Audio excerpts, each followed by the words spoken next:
क्या बात हुई? बेटी खूब खाए तो भी कुछ खाती रहे।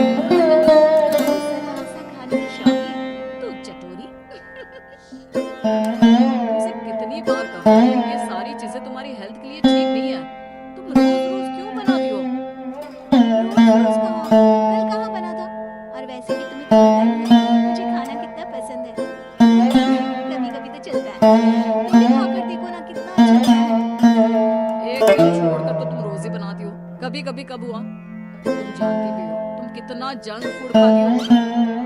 ये जंक फूड है, इसे मैं घर पर बनाती हूँ। तुमको नहीं खाना तो मत खाओ, लेकिन मुझे तो शांति से खाने दो। और ये भाषण ना तुम अपने कॉलेज में जाकर दिया करो, यहाँ नहीं। अब इस भूखी औरत को कौन समझाए कि मैं जो बोल रहा हूँ इसकी भलाई के लिए बोल रहा हूँ, ना कि अपने लिए। सुनो, अरे बच्चे कहाँ हो, देखो मैं तुम्हारे लिए क्या लाई हूँ। मम्मी क्या लाई हो? गर्मा गर्म पकोड़े। अरे वाह पकोड़े। मुझसे कुछ ले आई। खुद तो खाती ही हो, ऊपर से बच्चों को भी ऐसा खाना खिलाती हो।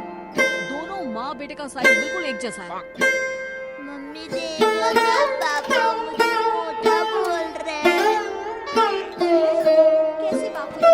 कोई अपने लड्डू जैसे गोल मोटे बेटे को मोटा बोलता है क्या? लड्डू? ये लड्डू नहीं, कद्दू है। गुड्डू जी माफ कीजिएगा। खैर बच्चे ये सुनकर रोने लगता है। देखो रुला दिया ना मेरे लड्डू को। बेचो ले लड्डू, तू ये पकोड़े खा, हाँ इनको रहने दे, ये ऐसे ही है टेढ़े। शाम को सुरेश के माँ बाप घर आते हैं।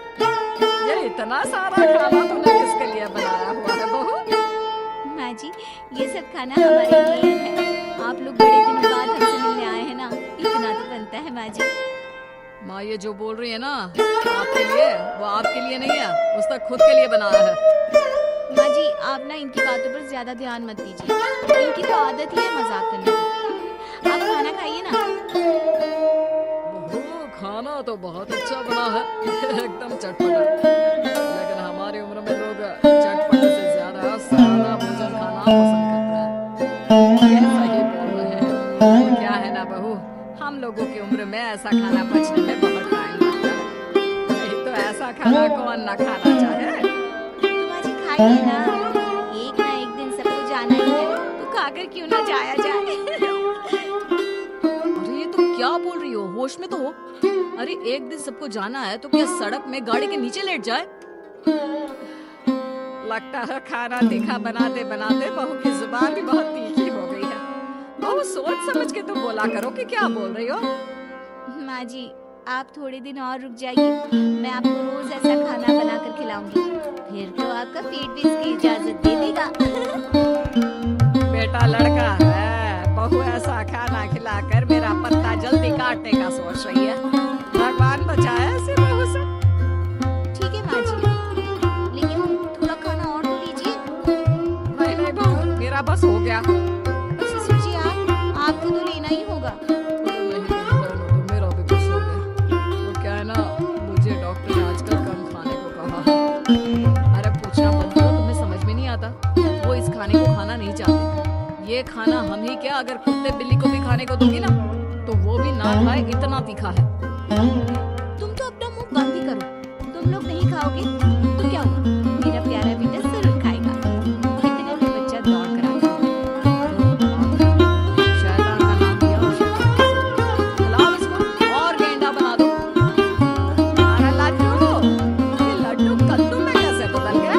इतना मोटा हो गया है। सच्ची दादी मैं मोटा हो गया क्या? लेकिन माँ तो बोलती है मैं वैसा का वैसा ही हूँ, एक इंच भी नहीं बढ़ा। ये कितना कमजोर है मेरा बच्चा। हाय मेरा बच्चों, सच कहा, तुम्हारी माँ ने तुम्हें एक इंच भी नहीं बढ़ने दिया। बस पेट बाहर आता जा रहा है। माँ जी क्या बोल रही है? कहाँ है मेरा बेटा मोटा? इसे तो तंदुरुस्त बोलते हैं। तब तो मूल जैसे को हड्डी बोलते होंगे ना। आप सभी लोग ना मेरे बेटे और मेरा मजाक मत उड़ाइए। चल बेटा हम चलते हैं हमारे कमरे में, वहीं जाकर खाएंगे। ऐसे ही सुरेश की बीवी कुछ न कुछ नया बनाकर खाती रहती थी, लेकिन एक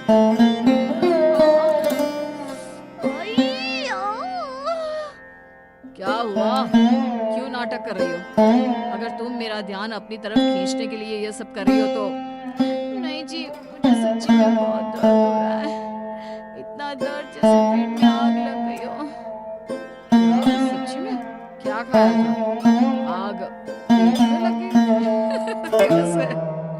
मैं दर्द से परेशान हूँ और आपको मजाक लग रहा है। मैं ये दर्द नहीं सह पाऊंगी। मुझे डॉक्टर के पास ले चलिए प्लीज। पागल, डॉक्टर के पास नहीं, तुझे तो किसी खाने के ठेले में खड़ा कर देते हैं। क्यों? वहीं जाकर तुम ठीक हो जाओगी। सुरेश अपनी बीवी को पास के हॉस्पिटल ले जाता है और उसे दिखाता है। डॉक्टर जी, क्या हुआ है? मेरी बीवी को ऐसा क्यों लगता है जैसे उसके पेट में आग लगी है? पति डर सा जाता है, लेकिन तभी अरे नहीं नहीं कुछ नहीं, वो क्या है ना, लगता है आपकी बीवी कुछ ज्यादा ही तीखा खाना खाती है। अब आजकल की औरतें कहाँ ऐसा खाना खाती हैं, लेकिन अब इसी के कारण इनके पेट में इन्फेक्शन हो गया है। अच्छा, तो डॉक्टर ये इन्फेक्शन सही कैसे होगा? ये तो तीखा खाना छोड़ ही नहीं सकती। नहीं छोड़ सकती तो क्या होता है? अरे भैया, इनको तीखा और बाहर का खाना बंद करना ही होगा, नहीं तो ये इन्फेक्शन फैल गया तो अच्छा नहीं है, इसका ऑपरेशन करना पड़ेगा। फिर तो ये गजब सा फिगर है ना भाभी जी का वो अम्मी जी जैसा हो जाएगा। बाकी भाभी जी की मर्जी। नहीं नहीं, मैं मोटी आंटी जैसी नहीं बनना चाहती, पर डॉक्टर साहब, अच्छा मैं ये सब खाना छोड़ दूंगी। पति डॉक्टर को देखता है और फिर तुमने सुना डॉक्टर की बात? तुमसे कितनी बार कहा मैंने, लेकिन तुम नहीं मानती। अब कर दी ना अपनी तबीयत खराब, और खाओ तीखा चटपटा खाना। तुम अब चिढ़ाओ मत मुझे।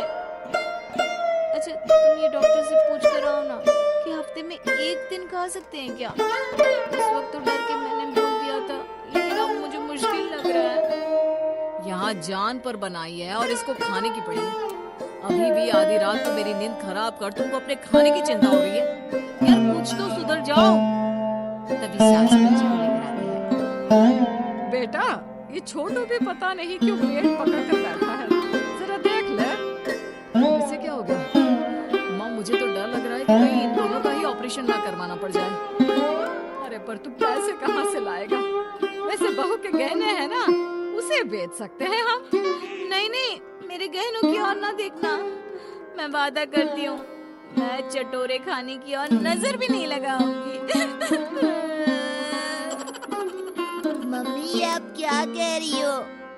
हाँ बेटा, मेरी गलती है कि मैंने इतना चटोरा तुझे बना दिया। मुझे माफ कर दे।